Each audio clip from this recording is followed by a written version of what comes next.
차가운 빗줄기가 쏟아지는 서울 변두리의 어느 낡은 재개발지구 고향식당이라는 빛바랜 간판 아래에서 김영숙은 바들바들 떨리는 손으로 서류 한 장을 움켜쥐고 있었습니다.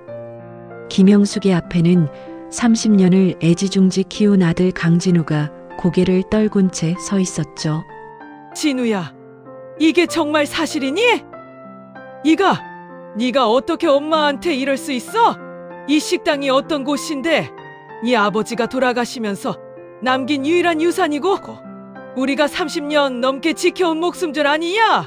김영숙의 절규 어린 목소리가 텅 빈 식당 안을 울렸습니다. 강진우는 차가운 바닥만 응시하며 갈라진 목소리로 대답했습니다. 엄마, 저도 어쩔 수 없었어요. 이번 한 번만 넘기면 다 해결될 줄 알았다고요. 그 사람들이 매일같이 찾아와서 죽이겠다고 협박하는데 제가 뭘 어떻게 해요? 강진우의 파렴치한 변명에 김영숙은 가슴을 쥐어뜯으며 주저앉았습니다. 이른을 바라보는 노모의 무너진 가슴 위로 무심한 빗소리만이 식당 함석 지붕을 때리고 있었습니다. 이것은 단순한 돈의 문제가 아니었습니다. 평생을 바쳐 지켜온 김영숙의 존엄과 모성애가 가장 믿었던 존재에 의해 난도질 당하는 순간이었으니까요. 영상 시청하기 전 구독과 좋아요를 눌러주세요. 김영숙은 매일 새벽 4시면 어김없이 눈을 뜹니다. 알람 소리보다 먼저 몸이 반응하는 것은 1988년 올림픽 열기로 뜨거웠던 그 해부터 시작된 오랜 습관이었습니다. 남편이 갑작스러운 사고로 세상을 떠나고 돌쟁이 강진우를 품에 안은 채 김영숙이 할 수 있는 일은 그리 많지 않았습니다. 서울 변두리 시장 골목 끝자락에 위치한 작은 식당 하나가 김영숙의 유일한 희망이었죠. 김영숙의 일상은 투박하고 단조롭습니다. 커다란 가마솥에 사고를 안 치고 직접 담근 된장을 풀어 시래기 해장국을 끓여냅니다. 단돈 몇천 원에 고된 노동자들의 배를 채워주던 그 식당은 김영숙에게는 강진우를 대학까지 보내고 번듯하게 키워낸 성전과도 같았습니다. 김영숙의 손마디는 이미 뒤틀리고 거칠어질 대로 거칠어졌지만 끓어오르는 국밥 냄새를 맡을 때면 비로소 살아있음을 느꼈습니다. 시장 사람들은 김영숙을 강진우 엄마라고 부르며 존경했습니다. 홀몸으로 아들을 저렇게 잘 키워냈으니 이제는 호강할 일만 남았다고들 했죠. 김영숙 역시 그렇게 믿었습니다. 가끔 명절에나 내려오는 강진우가 좋은 정장을 입고 비싼 선물을 들고 올 때마다 김영숙은 부엌대기로 산 자신의 세월이 보상받는 기분이었습니다. 하지만 그 평화로운 일상 이면에는 이미 거대한 폭풍의 전조가 들이우고 있었습니다. 김영숙은 몰랐습니다. 강진우가 들고 온 그 화려한 선물들이 사실은 모래성 위에 쌓아 올린 위태로운 허영이었다는 것을요. 장마가 시작되려던 어느 초여름 저녁이었습니다. 식당 문을 닫으려던 김영숙 앞에 거짓말처럼 강진우가 나타났습니다. 예약도 없이 연락도 없이 말이죠. 그런데 강진우의 모습이 예전 같지 않았습니다. 번듯하던 정장 대신 때가 찌든 점퍼 차림이었고 3개월은 좋게 깎지 않은 듯한 수염이 덥수룩했습니다. 김영숙은 가슴이 철렁 내려앉았습니다. 진우야, 네가 어쩐 일이냐? 연락도 없이. 강진우는 대답 대신 식탁 의자에 털썩 주저앉아 김영숙이 내어준 찬밥과 식은 국을 허겁지겁 입에 밀어 넣었습니다. 마치 수일은 굶은 사람처럼 보였습니다. 김영숙은 아들의 등을 쓰다듬으며 아무것도 묻지 않았습니다. 자식이 부모를 찾아올 때는 이유가 있는 법이고 그 이유가 결코 좋은 것일 리 없다는 것을 본능적으로 직감했기 때문입니다. 일주일이 지나고서야 진실이 서서히 드러나기 시작했습니다. 강진우가 하던 사업이 완전히 망했다는 소식은 동네 사람들의 수군거림을 통해 먼저 전해졌습니다. 강진우는 보증을 잘못 썼고 사채까지 끌어다 썼다는 것이었습니다. 식당 주변에는 험상궂은 남자들이 서성거리기 시작했고 김영숙의 평온했던 삶은 순식간에 공포로 뒤덮였습니다. 그러던 어느 날 세련된 양복을 차려입은 박상구라는 남자가 식당을 찾아왔습니다. 박상구는 자신을 이 지역 재개발 시행사 이사라고 소개했습니다. 박상구는 김영숙에게 두툼한 서류 봉투를 내밀며 부드럽지만 서늘한 목소리로 말했습니다. 김영숙 여사님, 아드님 상황은 잘 알고 계시죠? 지금 이 식당 부지를 저희에게 넘겨주시면 아드님의 모든 채무를 저희가 대신 변제해 드릴 수 있습니다. 물론 여사님께는 노후를 보내실 충분한 보상금도 따로 챙겨드릴 거고요. 김영숙은 단칼에 거절했습니다. 이 식당은 단순한 땅이 아니었습니다. 1997년 국제통화기금 사태 때도 남편의 재산날에도 김영숙을 지켜준 자존심이었습니다. 하지만 강진우의 반응은 달랐습니다. 강진우는 김영숙의 팔을 붙잡고 매달렸습니다. 엄마, 제발요. 이거 아니면 저 정말 죽어요. 저 사람들 보통 무서운 사람들이 아니란 말이에요. 엄마한테는 이 낡은 건물이 소중하겠지만 저한테는 제 목숨이 달린 문제라고요. 네가 어떻게 그렇게 모질게 굴 수 있어요? 네가라는 표현을 쓰며 대드는 강진우의 눈에는 탐욕과 절박함이 기괴하게 섞여 있었습니다. 김영숙은 아들의 낯선 모습에 큰 충격을 받았습니다. 내가 알던 내 아들이 맞는 건지 아니면 돈이라는 괴물이 아들의 영혼을 삼켜버린 것인지 혼란스러웠습니다. 박상구는 그 틈을 놓치지 않고 미소를 지으며 강진우에게 명함을 건넸습니다. 김영숙의 거부에도 불구하고 강진우와 박상구 사이에는 이미 김영숙이 알지 못하는 은밀한 거래가 오가고 있었습니다. 긴장감은 극에 달했습니다. 식당 앞에는 매일같이 빨간 딱지가 붙기 시작했고 밤마다 정체 모를 괴전아가 김영숙을 괴롭혔습니다. 강진우는 점차 식당의 인감도장과 등기 권리증의 위치를 캐묻기 시작했고 김영숙은 밤마다 그것들을 가슴에 품고 잠을 청해야 했습니다. 모자 사이의 실내는 이미 금이 가다 못해 가루가 되어 흩어지고 있었습니다. 과연 김영숙은 평생의 터전과 하나뿐인 아들을 모두 지켜낼 수 있을까요? 아니면 더 큰 비극의 소용돌이 속으로 빠져들게 될까요? 김영숙의 일상은 이제 더 이상 평온한 새벽 공기로 시작되지 않았습니다. 매일 아침 식당 문을 열 때마다 오늘은 또 어떤 험악한 이들이 찾아와 행패를 부릴지, 아들 강진우가 또 어떤 표정으로 자신을 몰아세울지 걱정하는 것이 일과가 되어버렸죠. 김영숙은 어떻게든 식당을 지키면서 아들의 빚을 갚아줄 방법을 찾아 사방팔방으로 뛰어다녔습니다. 평생 정직하게 땀 흘려 일한 것밖에는 모르는 김영숙에게 세상은 너무나도 차갑고 냉정했습니다. 은행 문턱은 높기만 했고 담보도 없는 노인에게 거액을 빌려줄 곳은 그 어디에도 없었습니다. 그러던 어느 날 김영숙은 시장통에서 오랫동안 알고 지낸 복덕방 최 노인을 찾아갔습니다. 최 노인은 이 동네에서만 40년 넘게 터를 잡고 살아온 터라 모르는 소식이 없었거든요. 김영숙은 지푸라기라도 잡는 심정으로 최 노인에게 속사정을 털어놓았습니다. 하지만 돌아온 대답은 김영숙의 가슴을 더욱 무겁게 짓눌렀습니다. 영숙 씨, 지금 그 박상구라는 자가 보통 내기가 아니에요. 이 일대 재개발권을 따내려고 수단과 방법을 가리지 않는 놈이라고 소문이 자자해요. 아드님이 대체 어떻게 그런 놈이랑 엮였는지 모르겠지만 이건 단순히 빚 문제가 아닐 겁니다. 아마 아드님이 도장이라도 하나 잘못 찍었다간 식당뿐만 아니라 두 사람 목숨까지 위태로울지 몰라요. 최 노인의 경고에 김영숙은 앞이 캄캄해졌습니다. 식당으로 돌아오는 길, 시장 골목의 풍경이 평소와 다르게 낯설고 위협적으로 느껴졌습니다. 1990년대 초반 이 골목이 처음 생길 때부터 함께 웃고 울었던 이웃들도 이제는 김영숙의 눈치를 보며 슬슬 피하는 것 같았죠.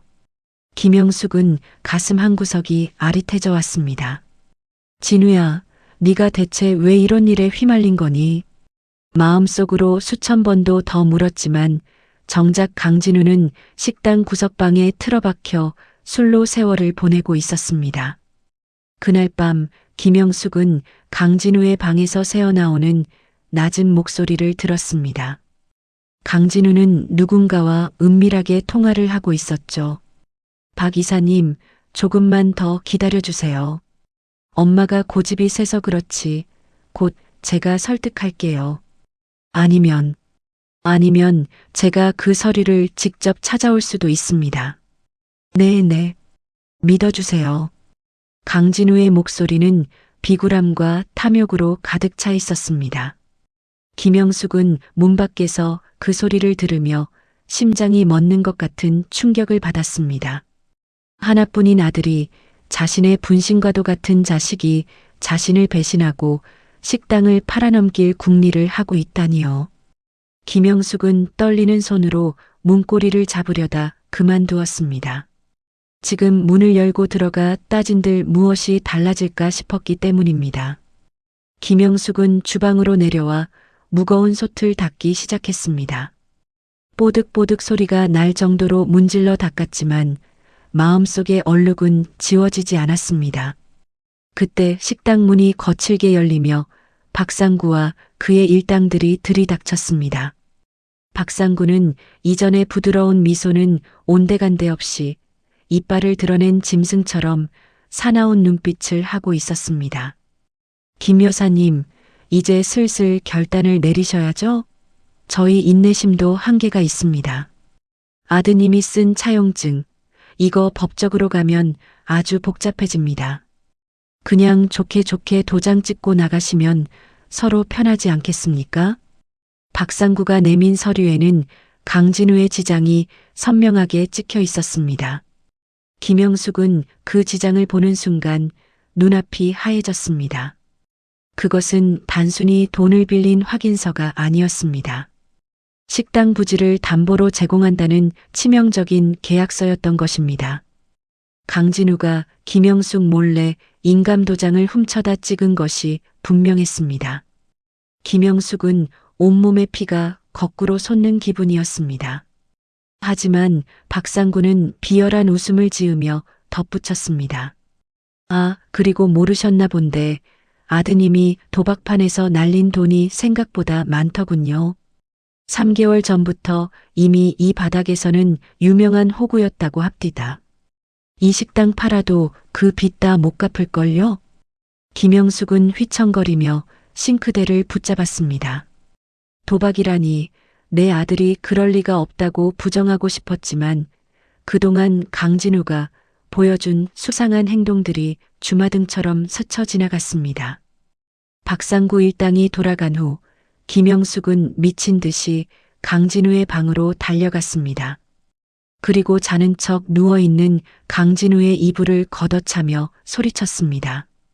강진우, 네가 정말 사람 맞니?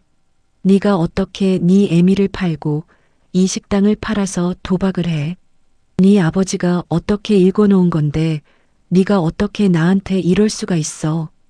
강진우는 그제야 자리에서 일어나 악에 바친 듯 소리를 질렀습니다. 그래요. 나 망했어요. 도박 좀 했다고요.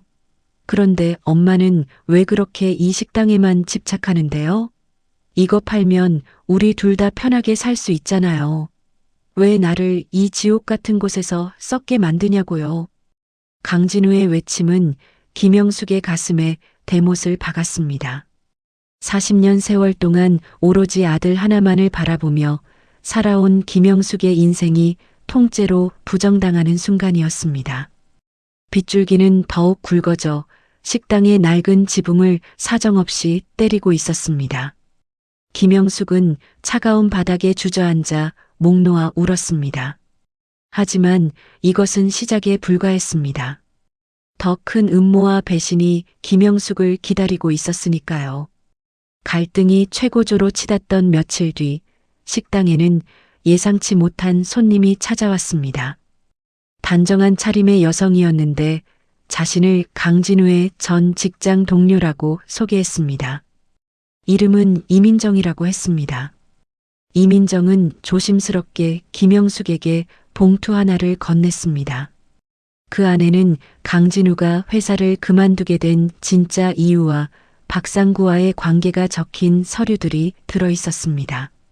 어머니, 사실 진우 씨는 회사 공금을 횡령해서 쫓겨난 거예요. 그런데 그 배후에 박상구라는 사람이 있습니다.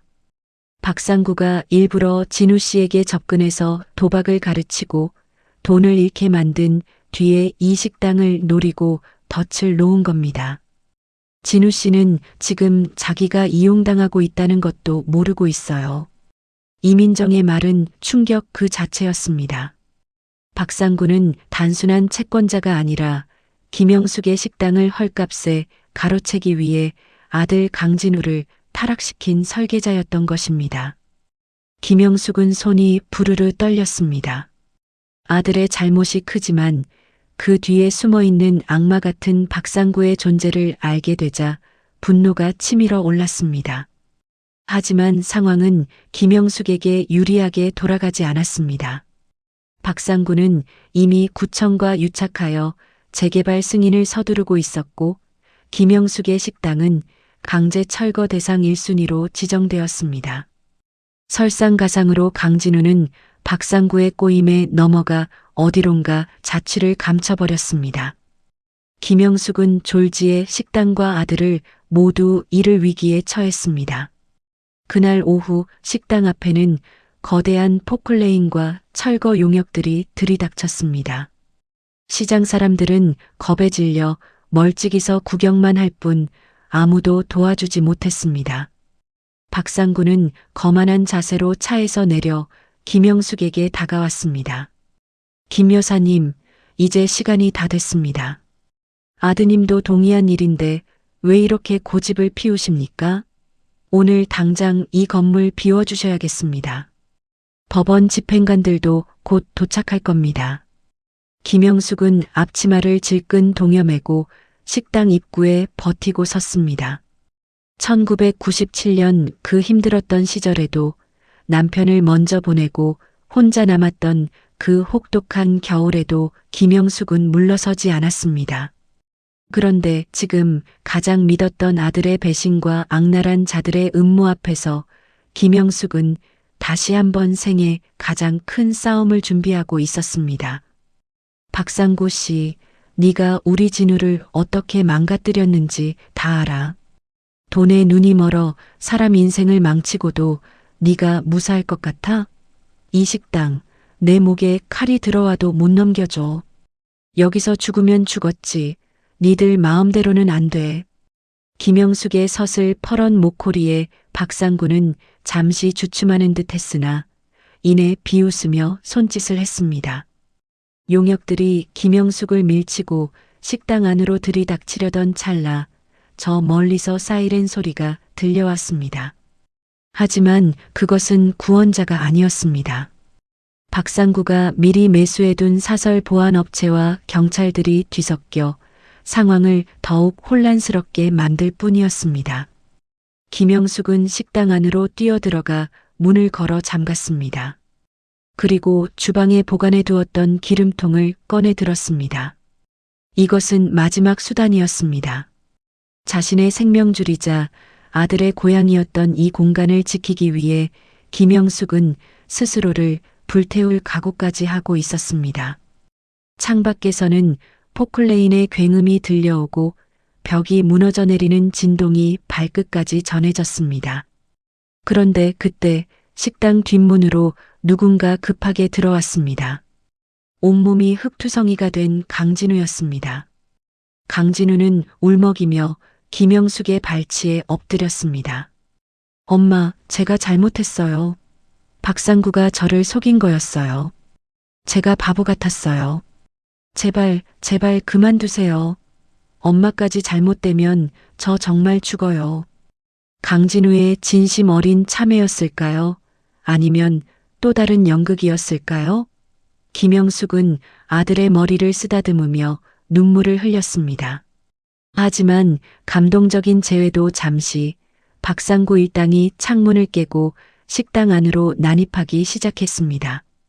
긴장감은 폭발 직전까지 치달았고 김영숙과 강진우 모자는 절체절명의 위기에 빠지게 되었습니다. 과연 이 무너져가는 식당 안에서 두 사람은 살아남을 수 있을까요? 그리고 박상구의 악행을 멈출 반전의 기회는 올 수 있을까요? 먼지바람이 자욱하게 내려앉은 고향 식당 안은 그야말로 아수라장이었습니다. 깨진 유리 파편이 바닥에 흩뿌려지고 30년 넘게 불을 지키던 가마솥은 차가운 바닥으로 굴러 떨어졌죠. 박상구가 보낸 용역 사내들은 무자비했습니다. 김영숙의 비명에도 아랑곳하지 않고 낡은 식탁들을 밖으로 내동댕이 쳤습니다. 강진우는 온몸으로 사내들을 막아서며 울부짖었습니다.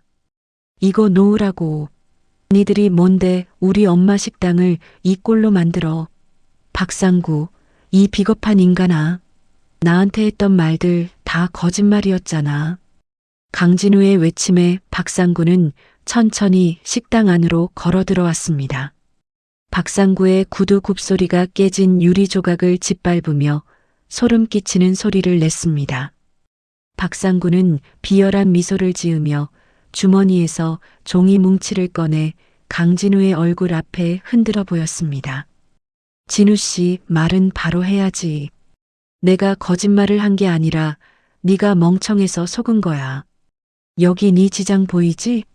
네가 3개월 전에 술에 취해서 직접 찍은 거야.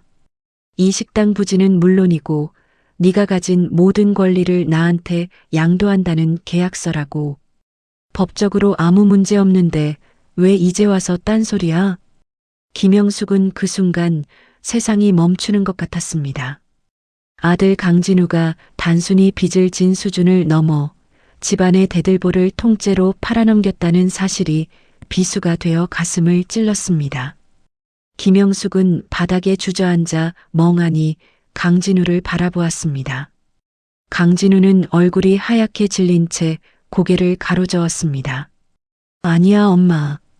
난 정말 몰랐어. 그냥 사업 자금 조금 융통해 준다고 해서 박상구가 시키는 대로만 하면 다 잘 될 줄 알았단 말이야. 엄마, 미안해. 정말 미안해. 강진우의 사죄는 공허하게 울려 퍼졌습니다.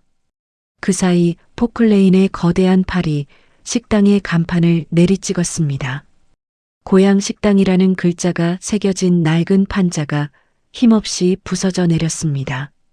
김영숙은 그 간판이 무너지는 소리가 자신의 심장이 터지는 소리처럼 들렸습니다.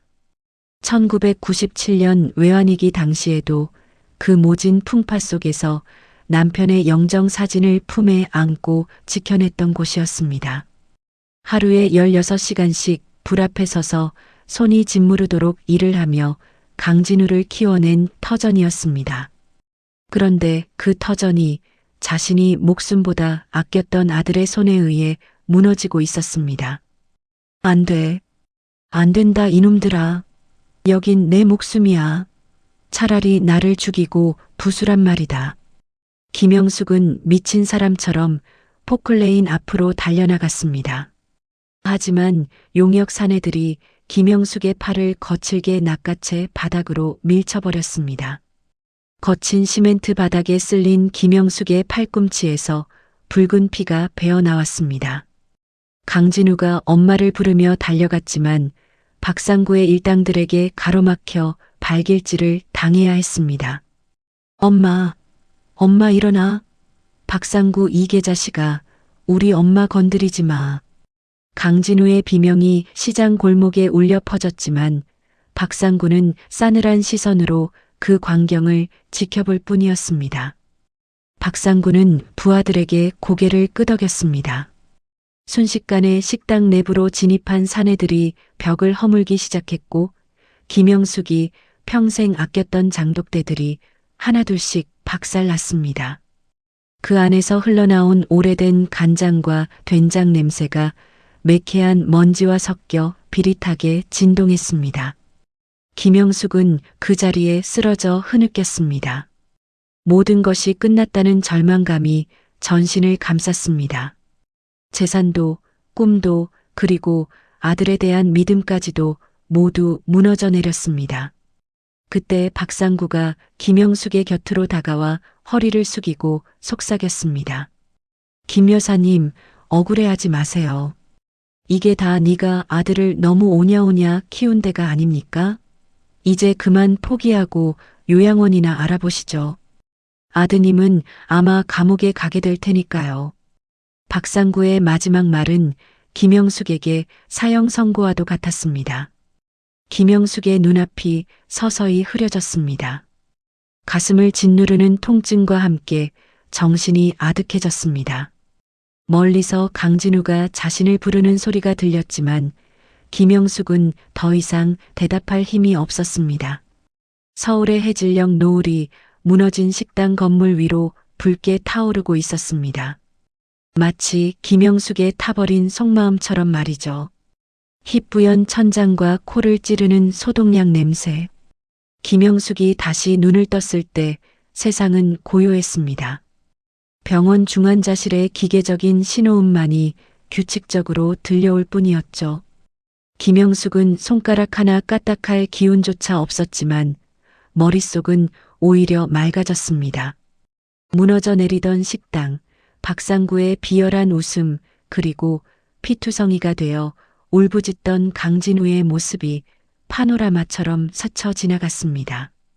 3일 만에 의식을 회복한 김영숙의 곁을 지키고 있던 사람은 다름 아닌 시장통 최 노인이었습니다. 최 노인은 초췌해진 얼굴로 김영숙의 손을 꼭 잡았습니다. 영숙 씨, 이제 좀 정신이 들어요? 에구, 이 사람아. 그까지 식당이 뭐라고 목숨을 걸어. 자네 잘못되면 진우는 어떻게 살라고 그래. 김영숙은 갈라진 목소리로 물었습니다. 진우는요? 우리 진우는 어떻게 됐나요? 최 노인은 한숨을 내쉬며 고개를 저었습니다. 강진우는 그날 이후 박상구에게 사기 혐의로 고소당해 유치장에 갇혀 있다는 소식이었습니다. 박상구가 미리 짜놓은 덫에 걸려 공금 횡령과 사문서 위조 주범으로 몰린 것이었죠. 김영숙은 가슴이 미어지는 것 같았지만 이상하게도 눈물은 나오지 않았습니다. 슬픔이 바닥을 치면 오히려 차가운 냉기가 가슴을 채운다는 것을 김영숙은 60평생 처음 알게 되었습니다. 최 어르신, 저를 좀 도와주세요. 제가 이대로 쓰러져 있으면 우리 진우는 정말 망가져요. 박상구 그놈이 노리는 건 우리 식당 땅만이 아니에요. 우리 가족의 영혼까지 짓밟으려는 거예요. 김영숙은 병상에서 일어나려 안간힘을 썼습니다. 간호사의 만류에도 불구하고 김영숙은 퇴원을 고집했습니다. 몸은 천근만근이었지만 정신은 그 어느 때보다 또렷했습니다. 퇴원 후 무너진 식당터로 돌아간 김영숙은 잿더미가 된 잔의 속을 뒤지기 시작했습니다. 사람들은 김영숙이 실성했다고 수군거렸지만 김영숙은 아랑곳하지 않았습니다. 김영숙이 찾는 것은 단 하나였습니다. 1988년 남편이 식당 문을 처음 열면서 주방 바닥 깊숙한 곳에 묻어두었던 작은 철제 상자였습니다. 남편은 생전에 늘 말했습니다. 영수가 정말 힘들어서 죽고 싶을 때 이 식당을 지키지 못할 상황이 오면 그때 열어봐라. 네가 다시 일어설 힘이 거기 있을 거다. 반나절을 뒤진 끝에 김영숙의 손끝에 차가운 금속의 감촉이 닿았습니다. 흙투성이가 된 작은 상자 안에는 놀라운 것들이 들어 있었습니다. 그것은 당시 땅을 매입할 때 남편이 만일을 대비해 작성해 두었던 진짜 매매 계약서 원본과 이 땅이 재개발 지구로 묶이기 훨씬 전부터 국가유산급 가치를 지닌 역사적 터라는 증명 서류들이었습니다. 무엇보다 중요한 것은 박상구의 아버지가 과거 김영숙의 남편에게 저질렀던 악행과 그에 대한 참회록이 담긴 편지였습니다. 사실 박상구의 아버지는 김영숙 남편의 동업자였습니다. 하지만 1990년대 초반 자금을 횡령해 도망갔고 그 충격으로 남편은 병을 얻어 일찍 세상을 떠난 것이었습니다. 박상구는 자신의 아버지가 지은 죄를 덮고 오히려 김영숙의 식당을 빼앗아 가문을 세우려는 뒤틀린 복수심과 탐욕에 사로잡혀 있었던 것이죠. 김영숙은 서류들을 가슴에 품고 뜨거운 눈물을 흘렸습니다. 남편은 이미 30년 전부터 이런 날이 올 것을 예감하고 김영숙을 지킬 방패를 마련해 두었던 것입니다. 김영숙은 더 이상 예전에 힘없는 노인이 아니었습니다. 아들 강진우를 구해야 한다는 모성애와 남편의 명예를 회복해야 한다는 단호한 결의가 김영숙을 다시 일으켜 세웠습니다. 김영숙은 유치장에 있는 강진우를 면회하러 갔습니다. 창살 너머로 마주한 강진우의 눈은 절망으로 가득 차 있었습니다. 김영숙은 떨리는 손을 유리창에 갖다 대며 나직하지만 힘 있는 목소리로 말했습니다. 진우야, 네가 지은 죄는 달게 받아야 해. 하지만 박상구가 씌운 누명은 엄마가 반드시 벗겨줄 거다. 네가 저지른 어리석음 때문에 우리가 식당은 잃었을지 모르지만 우리 자존심까지 잃어서는 안 돼. 네 아버지가 남겨주신 진실이 여기 있다.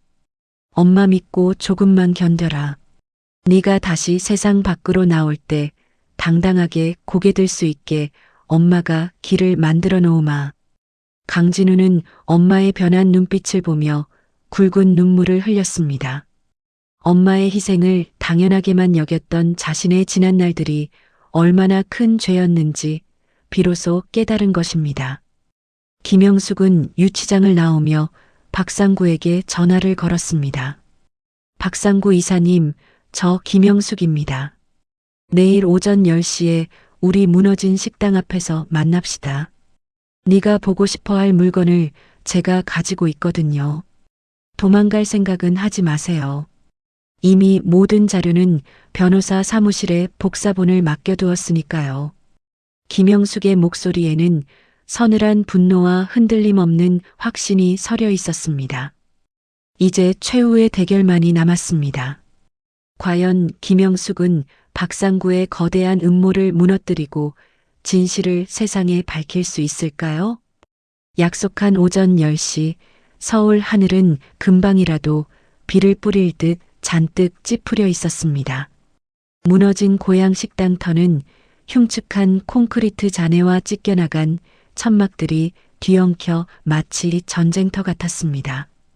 김영숙은 그 폐허 한가운데에 낡은 나무 의자 하나를 놓고 정갈하게 앉아 있었습니다. 머리는 단정하게 빗어 넘겼고 한복은 아니었지만 가장 아껴두었던 감색 정장을 차려입은 모습은 마치 중요한 의식을 준비하는 사제처럼 경건해 보였습니다. 잠시 후 검은색 고급 승용차가 먼지를 일으키며 나타났습니다. 차에서 내린 박상구는 여전히 거만하게 목을 가다듬으며 비릿한 웃음을 지었습니다. 박상구의 뒤로는 덩치 큰 사내 둘이 그림자처럼 따라붙었습니다. 김 여사님, 정말 대단하십니다. 이 난장판 속에서 차를 마실 여유가 있으시다니요. 그래, 나를 부른 이유가 뭡니까? 설마 이제 와서 돈이라도 더 달라고 애걸복걸하시려는 건 아니겠죠? 김영숙은 박상구를 빤히 응시했습니다. 그 눈빛이 너무나 깊고 서늘하여 박상구는 자신도 모르게 침을 꿀꺽 삼켰습니다. 김영숙은 무릎 위에 놓인 보자기 꾸러미를 천천히 풀었습니다. 그 안에는 어제 찾았던 빛바랜 서류들과 낡은 수첩이 들어 있었습니다. 박상구 이사님, 아니 상구야. 네가 네 아버지를 참 많이 닮았구나. 탐욕스러운 눈매며 남의 눈에 눈물 나게 하고 제 입속 챙기는 그 비열한 인매까지 말이니. 박상구의 얼굴이 순식간에 굳어졌습니다. 네가 감히 누구 이름을 함부로 불러? 우리 아버지를 네가 어떻게 안다고 그딴 소리를 짓거려. 김영숙은 평온하게 수첩의 한 페이지를 펼쳤습니다. 1992년 6월 15일. 네 아버지가 내 남편의 인감도장을 훔쳐서 공장 부지를 팔아치우고 도망갔던 날이지. 그날 이후 내 남편은 화병으로 몸져 누웠고 나는 갓 돌진한 진우를 업고 시장 바닥에서 해장국을 팔기 시작했어. 네 아버지가 가로챈 그 돈이 지금 네가 누리고 있는 그 화려한 생활의 미천이라는 거 네가 모를 줄 알았니? 박상구는 당황한 기색을 숨기려 소리를 질렀습니다. 그건 다 옛날 이야기야. 증거도 없는 헛소문이라고. 지금 중요한 건 이 땅의 소유권이야. 네 아들이 이미 나한테 넘겼단 말이야. 김영숙은 낡은 서류 한 장을 박상구의 발치에 던졌습니다. 그것은 1988년 당시 구청에서 발급한 토지 대장과 함께 부착된 특약 조항이었습니다. 이 땅은 재개발이 되더라도 원소유주의 동의 없이는 강제 수용할 수 없는 역사적 보존 권리가 설정되어 있어. 네 아버지가 횡령했을 때 내 남편이 마지막으로 걸어둔 자물쇠였지. 그리고 여기 네 아버지가 죽기 직전에 우리 남편 영정 앞에 보내온 참회록도 있단다. 네 아버지는 네가 이렇게 괴물로 자라는 걸 원치 않으셨어. 박상구는 미친 듯이 서류를 낚아채 찢어버리려 했습니다. 하지만 김영숙은 이미 경찰과 기자들에게 연락을 마친 상태였습니다. 그때 시장 상인들이 하나둘씩 폐허 주변으로 모여들기 시작했습니다. 그들은 박상구의 횡포에 숨죽여 지내왔던 평범한 이웃들이었습니다. 김영숙의 용기에 감동한 상인들은 각자의 휴대폰을 들어 박상구의 만행을 촬영하기 시작했습니다. 박상구, 네가 우리 아들 진우를 도박의 구렁텅이에 빠뜨리고 사기를 친 것도 모자라. 이제는 부모 세대의 죄까지 덮어 씌우려 해? 세상이 그렇게 만만한 줄 알았니? 궁지에 몰린 박상구는 이성을 잃고 김영숙에게 달려들려 했습니다. 이 노네가 진짜 죽고 싶어 환장했나? 박상구가 손을 치켜든 순간 사이렌 소리와 함께 경찰차들이 식당 털을 에워쌌습니다. 그리고 그 경찰차 뒤에서 내린 사람은 수갑을 차지하는 하지만 초췌한 모습의 강진우였습니다. 강진우는 검찰 조사 과정에서 박상구의 사기 혐의를 입증할 결정적인 증거를 제출했고 참고인 자격으로 현장에 동행한 것이었습니다.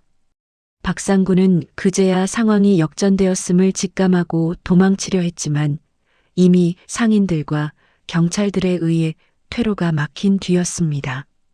김영숙은 무너진 식당 건물 위로 비추는 한 줄기 햇살을 바라보았습니다.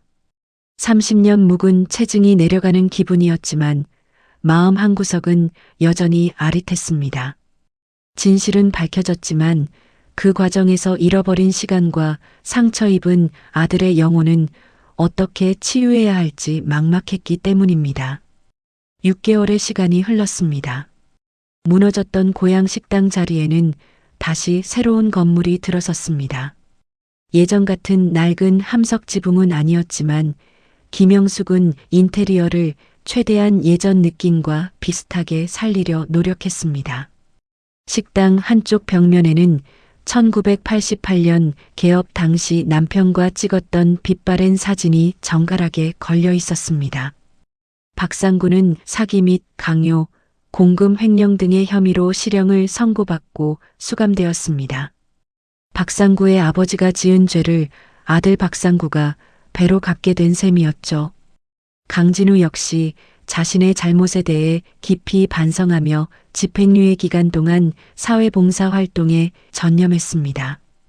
강진우는 더 이상 화려한 정장을 입지 않았습니다. 대신 김영숙 옆에서 앞치마를 두르고 무거운 가마솥을 나르는 일을 자처했습니다. 엄마, 간은 이 정도면 됐어요? 강진우의 물음에 김영숙은 인자한 미소를 지으며 국물을 맛보았습니다. 그래, 진우야. 이제 네 손맛이 네 아버지를 제법 닮아가는구나. 국물은 거짓말을 안 해. 정성을 들인 만큼 깊은 맛이 나는 법이지. 식당 안은 다시 사람들로 북적이기 시작했습니다.